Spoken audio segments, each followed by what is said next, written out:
We are overlooking the Ted Stevens International Airport with the backdrop of the Chugach Mountains. And it's just a gorgeous day out, and I wanted to get outside. I'm holding in my hand here a folder with info that I was given many years ago. This is a copy of that information, and there's a copy available on the website at deciphering.tv. If you go into the archives and you simply click on to DARPA 1999 is where you will find this document, and there's tons of information in it, and I'm going to pull some of it out to discuss for today. But it's about 35 pages if I remember correctly, and I'm just going to hit some paragraphs on it on what's pertinent today. I guess I should explain first. You might be saying, Eric, why are you only giving us this information now if you've been holding on to it for years? Well, the fact of the matter is that it didn't seem pertinent when I got it on what to do with it at the time, because it was way ahead of the curve. And in reality, I was told to secret it away with such great care. I forgot I had possessed this, and then I was concerned that I had just simply lost it. So it just got back into my hands recently when I was digging through a box, and I found some stuff. Again, I had guarded it. It was kept safe, and now here it is. The reason that I thought that I had lost it was when I initially drove up here from New York to Alaska. I had a lot of my gear with me and info, a lot of books, and I had, to the best of my recollection, I would say about 2 to 3 boxes of my stuff was stolen when I crossed from Canada into Alaska. It was an interesting encounter, let's just say, and I was threatened with arrest. My vehicle was taken from my possession against my will, and it was inspected and thoroughly gutted without me being present. So some of my stuff got stolen, and that happens. But I still have this, so this is what we'll be discussing. Statement by Frank Fernandez. Frank Fernandez, Director, Defense Advanced Research Projects Agency, before the Subcommittee on Emerging Threats and Capabilities Committee on Armed Services, United States Senate, April 20, 1999. It's a long time ago, folks. 1999. Remember that this is what they were discussing over 20 years ago. This is from page 4. It says, Key Thrusts. To succeed as DoD's enabler for innovation for national security, DARPA is pursuing 2 key thrusts. The first thrust is to find technical solutions to national-level problems. These problems deemed by previous DARPA directors as, quote, presidential-level problems. That term will keep coming up. You'll keep hearing it, presidential level. These problems represent areas that may impact our national survival. At present, protection from biological attack and protection from information attack are such problems. DARPA plans to expand our work on protection from biological and information attack to include better modeling and networking of surveillance, sensors, and possible methods of determining who is responsible for the attack and responding appropriately. In particular, we will see if DARPA investments can have a substantial impact on the problem of characterizing underground facilities. Further, I am considering whether interdisciplinary research combining information, electronic, and biological technologies might provide useful synergies to solve national-level problems. The second thrust is to be the technical enabler for the concept of operational dominance, central to our future warfighting vision. This concept entails developing technical means to enable dominant maneuver, precision engagement, focused logistics, and full-dimensional protection to allow our military forces to dominate over a broad range of military operations. In the area of enabling operational dominance, DARPA emphasizes technologies and systems to support battlefield preparation, dynamic surveillance, and replanning,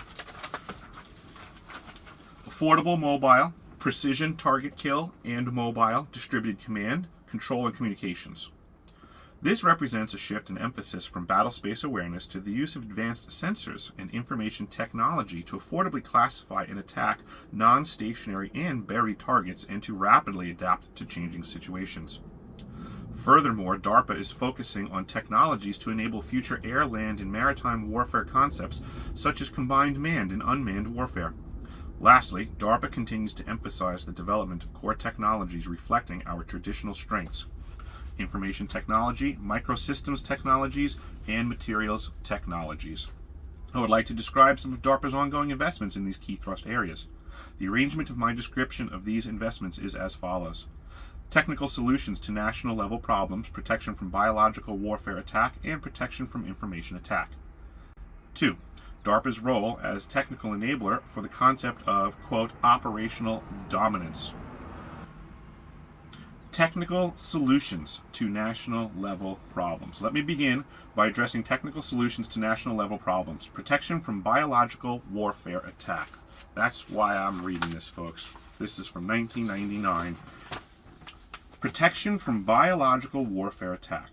A clear and growing national security problem is protection from biological warfare attack. In addition to being prepared for the potential use of biological agents in warfare, the U.S. must also be concerned about bioterrorism against U.S. assets both at home and abroad.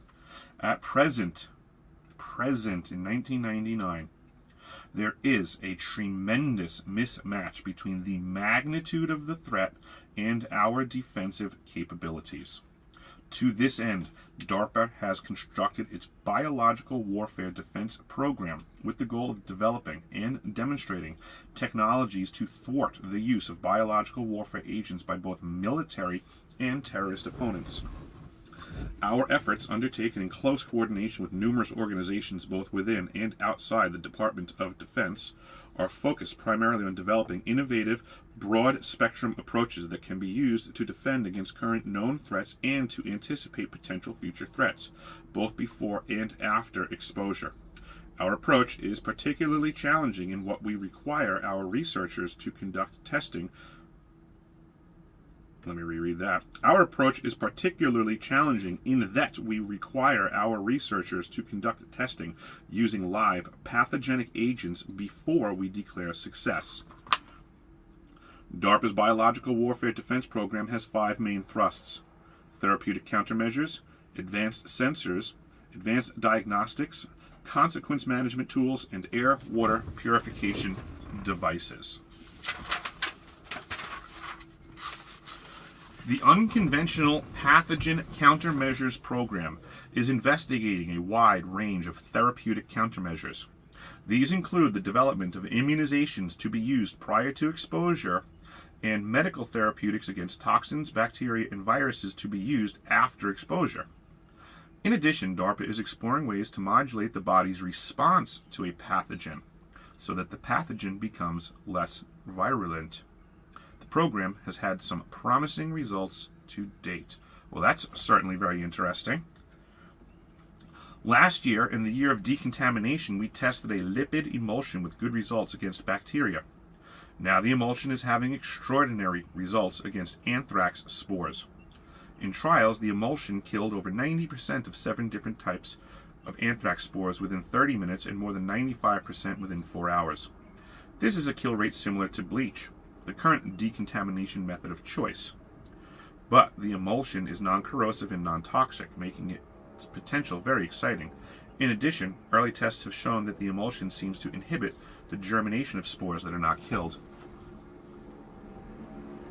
Another researcher has developed a chemical immunomodulator that prevents some of the life-threatening inflammatory consequences of infection, one that may be useful against a variety of threats. Animal trials to date have shown good results against staph enterotoxin B, anthrax, and Ebola.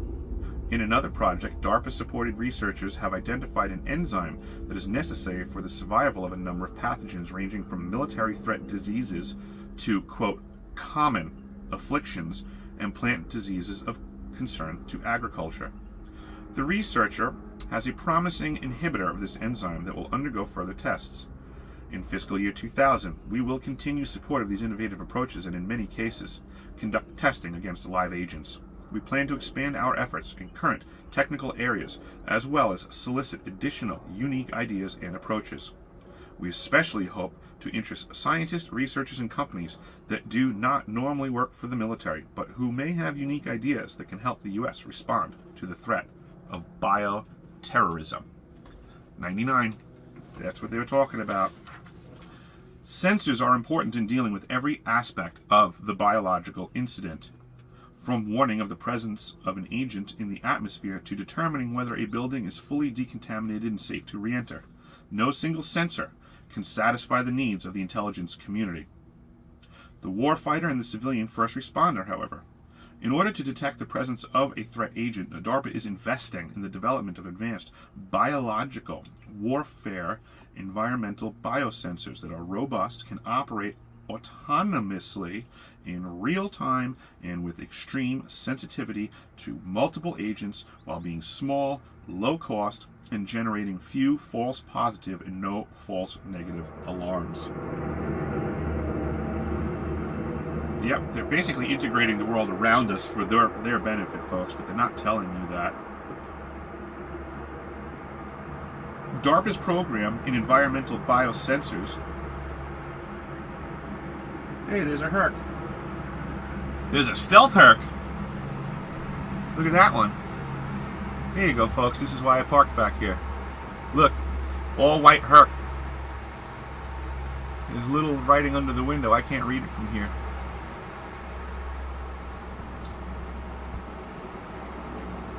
But back to the matter at hand.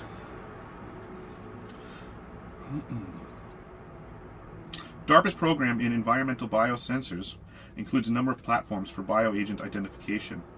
A miniature time-of-flight mass spectrometer, a handheld detector, a flow cytometer, a biochip that identifies the bioagent using a ribosomal RNA. Wowzers. And an aerogel platform that will provide revolutionary high-surface area materials for biosensing. You don't say. I wonder if they could shoot that out of the back of a plane. In addition, the program is replacing the antibodies that are currently used to identify the bioagent threat in clinical and laboratory settings with smaller molecules that are more robust and therefore more useful in a tactical situation. The Environmental Biosensors program has already demonstrated substantial success. For example, laboratory tests of the mass spectrometer have shown that it can differentiate between a wide variety of biological agent simulants. The program will continue to expand its efforts to identify specific molecules of unique molecular weight and mass to identify biological agents without false alarms and within a minute of injection into the mass spectrometer. And that just kind of goes off on the testing part of that. Again, this is what Dr. James Giordano was talking about. He was talking about neuroweapons was the term that he was using contemporarily, but this is just, they're calling it like bioagents. It's the same type of attack that he was giving more specificity to now than they were back then. They're being very vague in what these types of attacks can do so far. They get to it a little bit, but we'll get there. A spin-off of the Environmental Biosensors program is an effort in tissue-based sensors.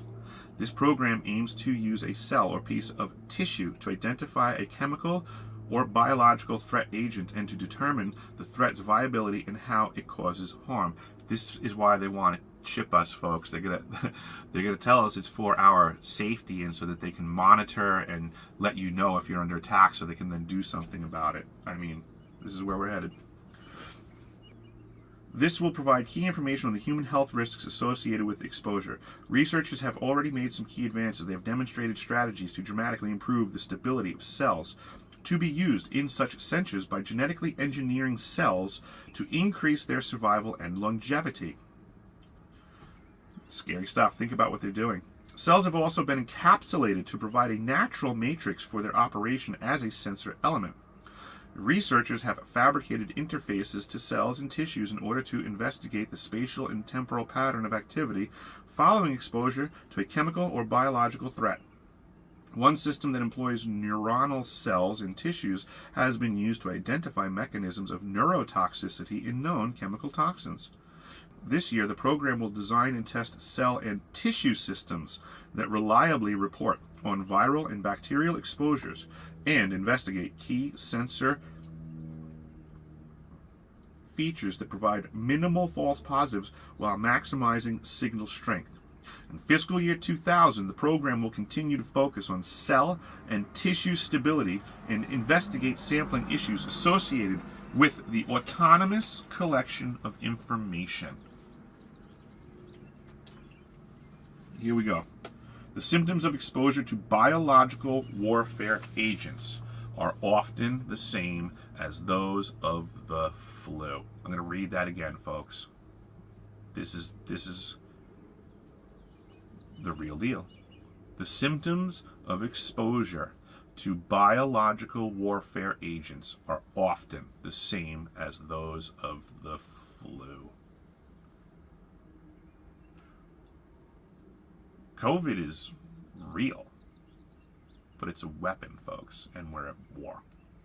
Everything else that you've been told so far is a lie. To make matters worse, for most biological warfare agents, treatment must be provided very shortly after exposure in order to prevent death. That's why everybody was flipping out when this first happened, because they really, really, really understood the potentials for danger. And they knew. We were getting propagandized. They were showing people falling face down. Is what it is. The combination of these factors leads to the need for technologies that can detect the presence of pathogen infection and correctly identify the pathogen very early, perhaps even before symptoms appear. That's what they keep saying in the news. They want to keep telling you you're sick before you even know you're sick. This is where it's all coming from, folks. Furthermore, any major biological attack will place great stress on the medical system. That is also what Dr. Giordano was saying was the intent of these types of attacks, is to actually just overload the medical industry. And that, I believe, is why we were reporting that our medical industry was so overloaded, because it was just disinformation to the enemy because we had been attacked. So we wanted them to believe it was effective. These are war games going on. It's definitely not the truth. Therefore, it will be important to be able to identify those individuals who have actually been exposed to biological agents. It will also be important to have ways to differentiate exposed individuals from what would almost certainly be a much larger number of, quote, worried well individuals who may present themselves for medical care because they understandably fear exposure, but who have not actually been exposed. That is precisely what Dr. James Giordano was saying in his video about the battlefield of the mind and the new way of war and the system getting overloaded. That's the method. That is war contemporarily. We're in war, folks. The Advanced Medical Diagnostics Programs aims to detect the presence of infection by any biological threat agent and identify the pathogen in the body or in clinical samples in real time while pathogen numbers are still very low. Ongoing efforts include investigations into ways to easily obtain and prepare samples for analysis, projects to miniaturize and speed up sample analysis, and unique methods to determine infection. For example, by identifying host responses that may be indicators of infection. One interesting technique is to measure nitric oxide in exhaled breath. Listen to this, folks. They already have the answers for figuring these things out, and they like to pretend that they don't because they can market. One interesting technique is to measure nitric oxide in exhaled breath. It has recently been learned, in 1999, that the body produces nitric oxide when exposed to bacteria or viruses, even before the person feels ill. One group of DARPA-supported researchers will investigate whether elevated nitric oxide levels are useful as a marker for biological warfare pathogen infection, and will then develop a small, low-cost monitor to detect nitric oxide in exhaled breath to serve as a useful discriminator in cases of mass exposure. Another group of investigators recently developed a, quote, gene chip that can detect virtually all expressed human genes. In the coming year, they will test samples from a variety of infectious disease states to identify which human genes are turned on or off in response to infection. Pathogens have genes too, so DNA, the material that makes up our genes, can be used to identify pathogens. However, preparing samples for DNA analysis is often slow and labor-intensive. Another DARPA-funded group, which has been developing a miniature automated system to detect pathogen DNA, recently developed an integrated sample preparation cartridge to extract the DNA from a biological sample for analysis. Wowzers. So this is not new, folks, and it's been in the works for years, decades. Heck, this was from the last millennium. It just doesn't stop. The lies and the deception, and everybody's talking about disclosure and stuff nowadays. Disclosure? They're not disclosing anything. They're just piling on new lies to cover up the old lies. That's all it really boils down to. Disclosure. The only people that are going to give disclosure are from the community. There's nobody coming from the government that's going to give you anything but a re-wrapped lie. They'll put a bow on it and make it look a lot prettier than last time they gave it to you, but it's like they're re-gifting it. It's like taking the old lie, wrapping it back up, and shoving it down your throat again. And it's not the way that it's supposed to be. So take this document, go to deciphering.tv. There's a lot more information on there. This is just the tip of the iceberg for what they've been planning. Biological attacks, neurological attacks, directed energy weapons. They've known that this stuff was going to be coming for a long time. They have been preparing for it, and this is what they know is going on right now. And they're not going to tell us about it. They're going to keep pretending that there's some other circumstance going on other than war. But it is what it is. A lot of folks aren't that familiar with stratospheric aerosol injection, SAI. If you look up stratospheric aerosol injection, you'll get a lot of good intel about the state of the union and the sciences involved with nanotech and aerosolized sciences. But if you look up chemtrails, you'll find a whole bunch of stuff that makes you think that the world's a bunch of kookier. Now we're going to see if we can find some moose on the way back. But when it comes to neurological attacks, we need to start realizing that the flu that we keep being talked about, the flu, what else could it be? If there are new weapons of war, what do the walking wounded look like? It used to be that if you were on the battlefield and the guy next to you got shot, there'd be a way for you to know that. He'd be bleeding, he'd get hit, call for a medic, know that he was injured at the very least. But we don't have that benefit nowadays. How do you know when the guy next to you got shot in this modern warfare world? According to the science that everybody wants to scream from the hills, oh, you can't argue with science. Well, then I'm following the science. The science says that neurological attacks, the science here says biological attacks look like flu symptoms. Flu symptoms. I can't imagine that what they're telling us is anything at all to what they're saying. I mean, how many times can people criticize the television and the news and yet they still go and follow the orders? I just wonder when people will resist, stop listening to the orders. It's time to do something, because doing nothing, just, what was that phrase? That all it takes for bad people to succeed is for good people to do nothing. And I very much agree with that. So, if you are a good person, you need to be doing something towards making the world a better place, getting our freedoms back, and providing a brighter future for our children, quite simply. If you are not actively doing that, I suggest that you take up some role in your community to make the world better. Better is better. Something is better than nothing. And you can be the judge of it. If you think that you are doing well enough, then who am I to argue? This is just a self-assessment, folks. Look inwardly and find out if there's more that you can do. Because I would like to do more, and I hope that others do as well.